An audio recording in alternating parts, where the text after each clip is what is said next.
제가 예전에 이제 다니던 회사도 공기업이었는데 그 공기업 대표님이 구속을 당했었어요. 이제 물론 이제 저하고는 팁니다만 이분이 구속당하신 결정적인 이유가 뭐였냐면 신입 직원을 채용하는데 여성을 배제를 했습니다. 의도적으로. 이유가 뭐였냐면 여성들은 출산, 육아 뭐 이런 문제로 아무래도 근무가 조금 더 어려운 부분이 있으니 그분 이야기입니다. 물론 이제 그것이 문제는 아니고 다른 이제 그 취업 비리로 이제 했지만 그 내용을 그분 그 항변을 들어보면 그런 내용이 있다는 건데 아까 전에 우리 노미수 기자님께서 말씀하셨죠. 그때 당시에는 여성이 임신하고 출산하면 당연히 그만두는 그 시대였지만 지금도 그런 부분이 아직도 존재하고 있는 부분이 사실 조금 있거든요. 그래서 이제 저는 그 점에 대해서는 제가 상당히 좀 다른 측면으로 제가 행정을 해왔던 것 같아요. 저는 이제 처음 청장됐을 때부터 이 경력 단절의 문제가 우리 직장 생활에 특히 공무원들도 굉장히 많이 있는 문제예요. 아이들을 한 3명 정도를 낳으면 보통 과장까지 승진하는데 그 아이를 3명 낳은 이런 직원의 경우에는 많게는 7년에서 10년까지도 있을 때면 차이가 나는 경우가 종종 있었어요. 그래서 제가 이제 청장 막 돼가지고 제일 먼저 시행했던 정책이 아이들 우리 3명 낳으면서 이렇게 근평, 근무 병장이 좀 많이 이렇게 그 뒤처져 있는 우리 직원들에 대해서 뭔가 그래도 우리 사회를 위해서 어떻게 보면 국가를 위해서 공헌한 거 아니에요? 아이들 요즘 많이 낳는 것은. 그래서 그런 부분들에 대해서 좀 뭔가 우리가 좀 포상을 해야 되는 거 아니냐. 그래서 저는 근평 순위에 거의 들면 아이들이 3명 가진 우리 직원들에 대해서는 거의 우대했어요. 그리고 이제 2명 정도도 상당히 그런 점에 있어서 좀 배려를 해서 승진 인사 때 이렇게 가산도 하고 있었는데 이제 이런 문화들이 좀 사회적으로 정착이 되고 좀 제도화될 필요가 있다는 생각이 저도 드는 것이 사실 이제 그러다 보니까 여성들이 갈수록 그 처음에 출발은 남성하고 동일한 사회에서 진행을 하다가 직장생활 과정 속에서 이제 임원으로 승진하고 뭐 과장이나 국장으로 승진하는 이 텀을 보면 사실 남성들에 비해서 뒤처지는 유일한 이유는 아이들 때문이에요. 그래서 이런 부분들을 우리가 뭔가 좀 이렇게 그 기관장들의 어떤 이런 자율적인 판단에 의해서 하는 것보다는 뭔가 좀 제도적인 법적인 이런 좀 뒷받침들이 좀 이루어져서 좀 뭐 국가기관이나 지방자치단체뿐 아니라 일반 기업체에서도 그런 근평에 있어서 좀 혜택을 주는 이런 사회적인 이런 제도적인 장치가 좀 필요하겠다. 굿 아이디어인데요. 네. 왜냐하면 아이들이 많으면 돈이 더 들잖아요. 그리고 승진하면 그게 좀 더 오르잖아요. 승진을 시켜서 좀 경제적 여력을 좀 보태줘서 아이를 잘 키울 수 있게 케어해줘야죠. 그래야 또 우리 저출생 문제도 좀 해결하고 국가가 좀 활성화되죠. 좋은 아이디어인데요.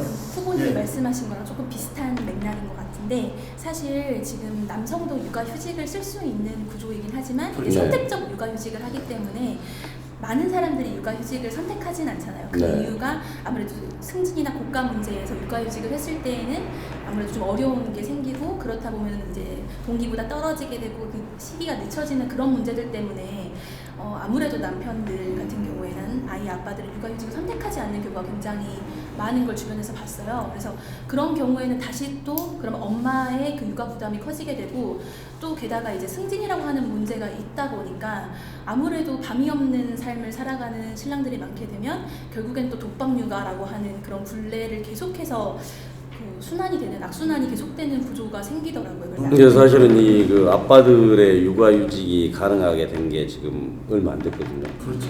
그래서 이제 우리 직장에서도 가끔 이제 그 남성 직원들도 육아휴직을 신청하는 경우가 있는데 처음에 이제 그 제도가 도입돼 가지고 아마 우리 남구청 기준으로도 그렇게 지금까지 많이 사용한 그 예는 아닌 것 같은데 그래도 앞으로는 이런 제도들이 사실은 이미 뭐 노르웨이나 스웨덴이나 이런 데에서는 이미 다 시행이 되고 있고 심지어는 이제 뭐 부모 육아휴직 할당제까지 이렇게 도입이 되고 있는 이런 상황이기 때문에 특히 이제 그 아빠의 경우에는 직장 생활 내에서의 그런 여러 가지 승진이나 근평 또 이제 본인이 성취하고자 하는 이런 부분들에서 문제가 생기기 때문에 그런 이제 시간 그 선택자라든지 이런 것들을 좀 더 확대하면서 부모들에게는 거의 그냥 1년 정도씩은 의무적으로 휴직을 보장하는 이런 방향 쪽으로 가게 만들면 사회적인 환경이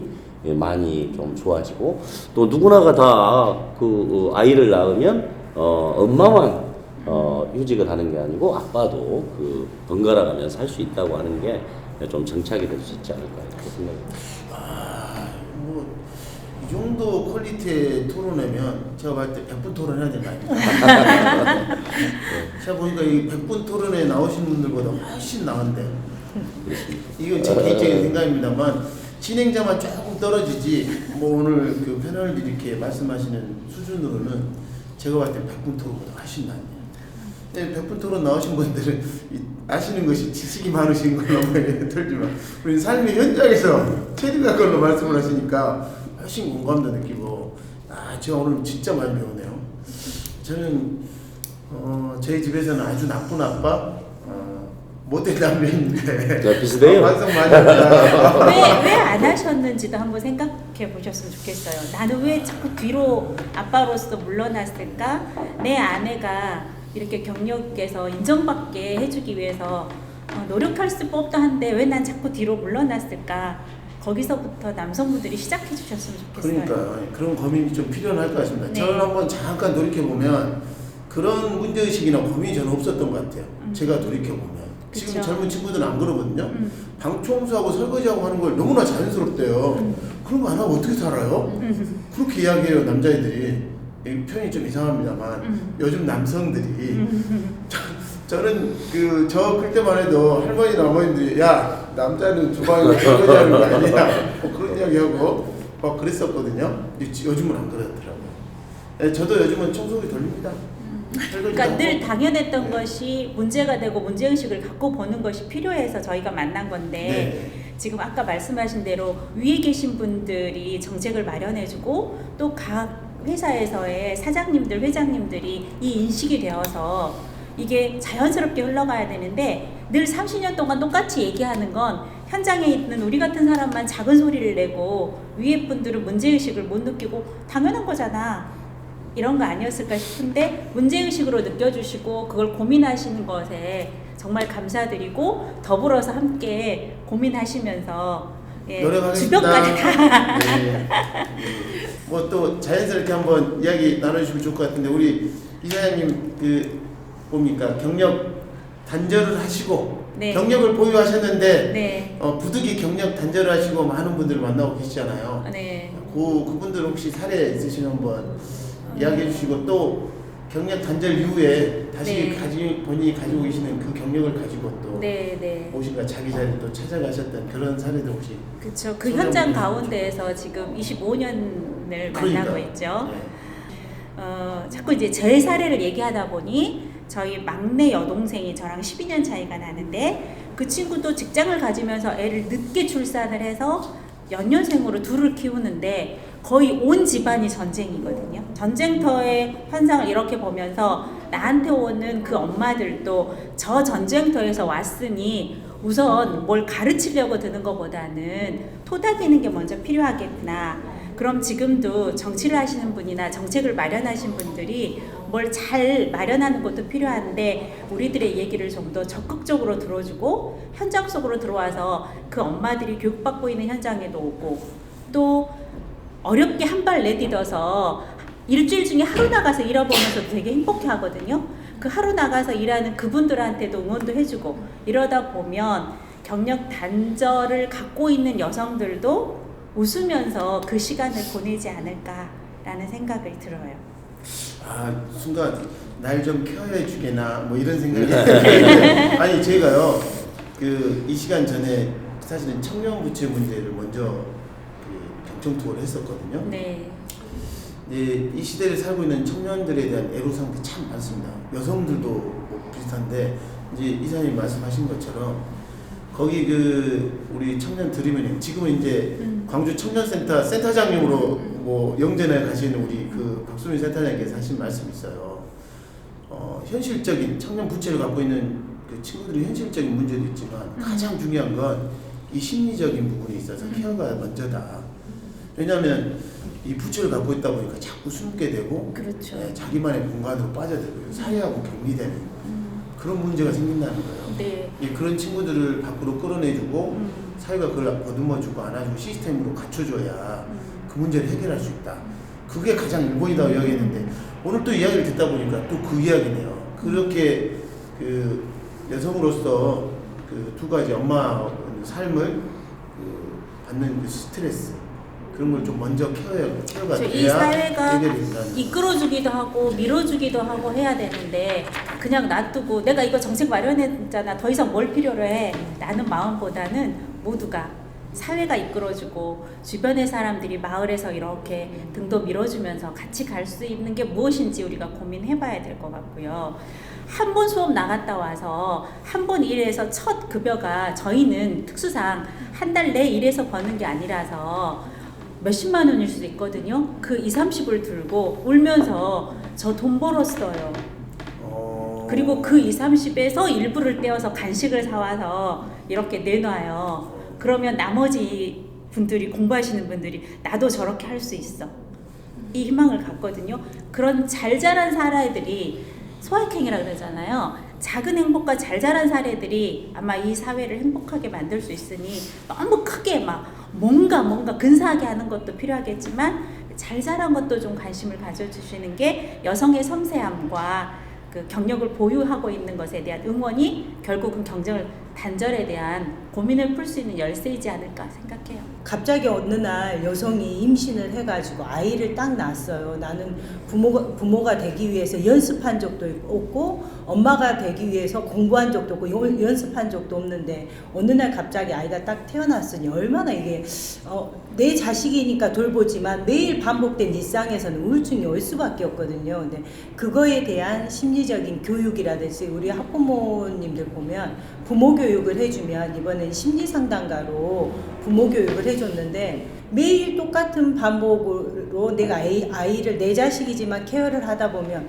내가 뭔지 말씀하셨던 것처럼 내가 뭔지 나를 잃어버리는 이 과정에서 우울증이 넘어와서 이 아이들을 제대로 케어할 수가 없거든요. 그래서 우리 부모 교육을 할 때 학부모가 우는 경우도 많아요. 나는 정말 최선을 다해서 아이를 키웠다고 하는데 잘못 키우고 있는 건가라고 하면서 우는 경우도 많아요. 이럴 때는 정말 보육기관을 적극적으로 활용을 해야 된다고 생각을 해요. 많은 시간이 아니더라도 하루에 2시간, 3시간 아이를 맡겨놓고 그리고 이 학부모들을 위한 아이를 출산한 여성들을 위한 이런 심리상담도 해줄 수 있고 그런 교육을 해줄 수도 있고 사회로 나갈 수 있는 첫발을 디딜 수 있는 이런 공간들을 만들어주는 것도 참 중요하다고 생각을 하고요. 그에 따라서 우리나라의 풍습도 정말 달라져야 된다고 생각합니다.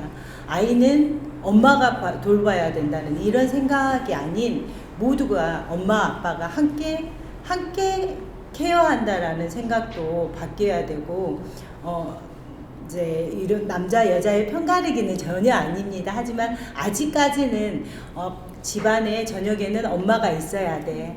그래야 좀 안정이 되고 이러한 생각들이 너무나 많아요. 이러한 부분이 어찌 보면 여성으로서 경력을 단절시키는 그러한 마음 그 풍습이 아닌가. 여기에서부터 조금은 충분히 너 일을 할 수 있어. 충분히 그래 오늘 좀 더 일을 하고 와라는 이러한 마인드도 바뀌어야 되지 않을까라는 그런 생각을 해보게 됩니다. 네, 그래서 이제 우리 뭐 국가나 특히 지방자치단체에서 이 평생교육 프로그램을 많이 운영하고 있는데. 네.